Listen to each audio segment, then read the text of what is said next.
A store in Japan was selling Supreme Darkness at 20% off the cost. What in the world does that mean? Make sure you guys smash the like and grab that subscribe button so you guys don't miss out on more this is one of the most interesting fascinations that we have out here in the world. Is in the world of the OCG, if a set does not do well, Konami is gonna have hell to pay, because if the retailers that Konami directly works with are not able to perform up to standard out here, well, there's something wrong with this. Now, there was a post out here with Supreme Darkness about a store having a couple cases left over, and they lowered the price by 20%, which is insane to think about out here. Now, I did look into this a little bit more. To my understanding, a couple of hours after this big announcement that they were taking the 20% off of this, they sold out of the product.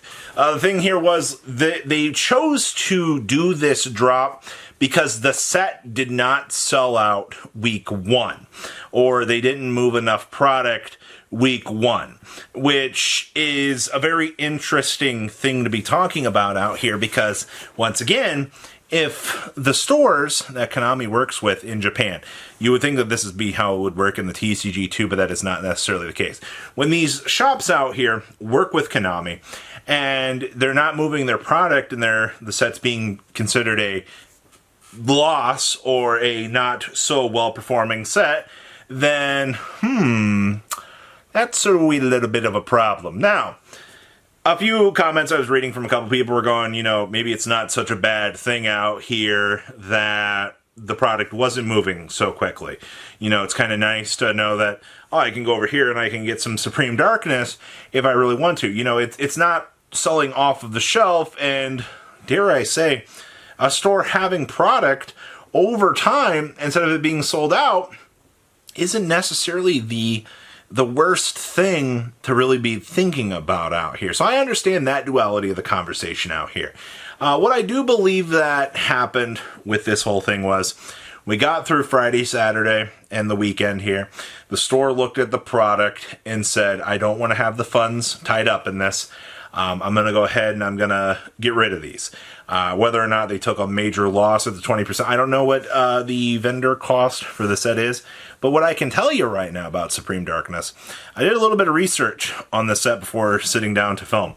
You can buy a box of Supreme Darkness for about, I think it was a little bit underneath $60 on TCG Player or on eBay, shipped to your front door. Now, that's about $20 or a little bit more, a little bit less, to get a package shipped out of Japan to the US, which means a box is costing them about 40, or it's about 40 USD, technically after shipping.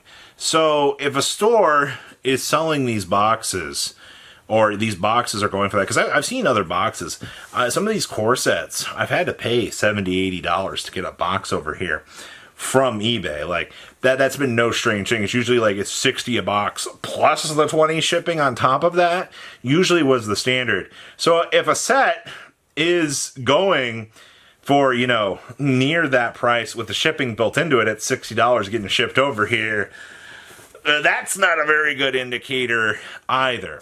And I was very vocal when I looked at the selling points of this set, because Konami putting Crystons on this set and going, that's a selling point, that was a danger sign to me.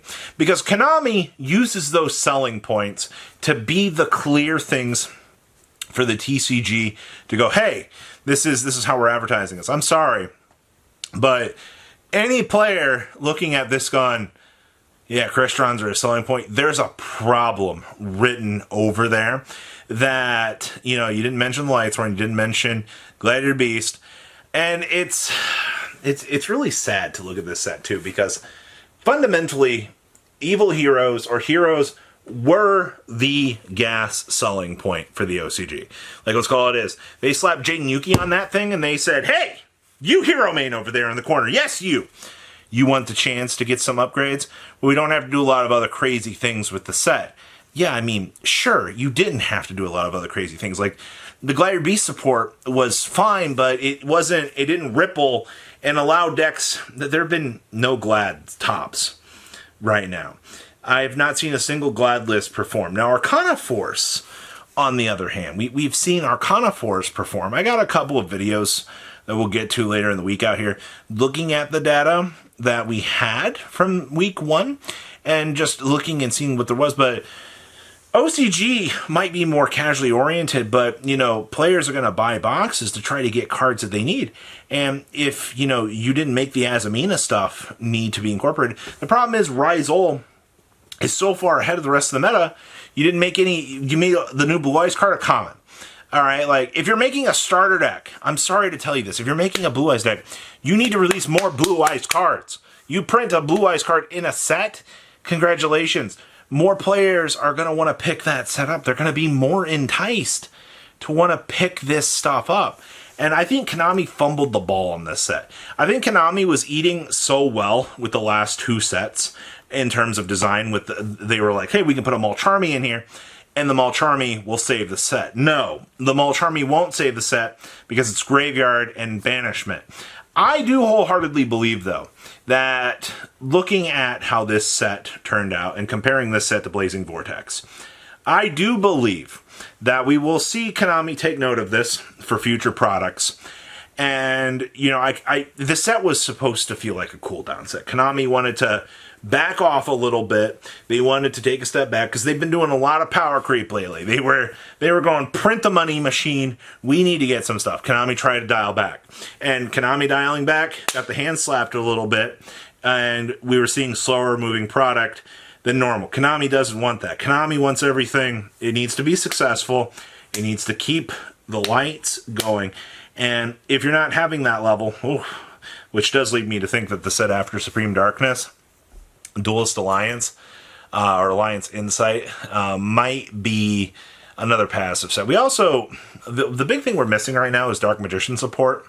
We don't know where Konami's going to put it. And I mean, I do wholeheartedly agree. That is the biggest thing. Obviously, if Konami, we've already done Little Yugi. Like, Little Yugi did Prince all set. Like, there's no denying that. But the thing is, though, if we do Dark Magician support now, and we actually print it, and we go, hey, it's good, it goes, then that'll be a selling point, for sure. That alone, once again, I mean, you can make a bad set, evidently, but you print Dark Magician support in it, make it high rarity, people are going to lose their minds. It's just how it is. Konami can't keep printing cards that warp the game on the level of Mulcharmy.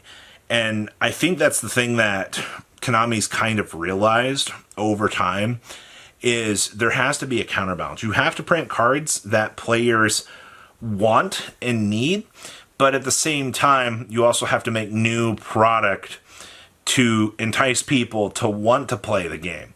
And it's a very bad balancing system that Konami has to try to figure out what they need to do with. And I think that's part of the reason why I just don't think the set was handled very, very, very strongly, in my opinion. Yeah, Mulcharmy is good. Yeah, Glad Beast support was good. But to have Crystron's be the center selling point in the very early stages just feels bad. Now, on the TCG side of this, if you're looking at this set right now and you're like, I'm not going to touch this with a 10-foot pole, do keep in mind that, you know, we do get 15 exclusives. We do have a new archetype coming out in the set. And Konami has done a pretty good job at putting broken cards where they need to put them. Look at Garua, for example. You know, Garua kind of came out of nowhere and changed a lot of the format. We might not choose to acknowledge that, but Garua was a very problematic card for what it needed to do. So I do expect that Konami TCG will look at the sales data and probably mold something together that's going to be a little bit more unique and or creative and or exciting for the course of the game. But we will have to wait and see. Yeah, 20% off set. I mean, I've seen locals do that kind of stuff, but that's got to be near cost at that point. And I'm very curious about that. But I'm happy to hear that they did sell out. But nonetheless, interesting. Patrons, thank you.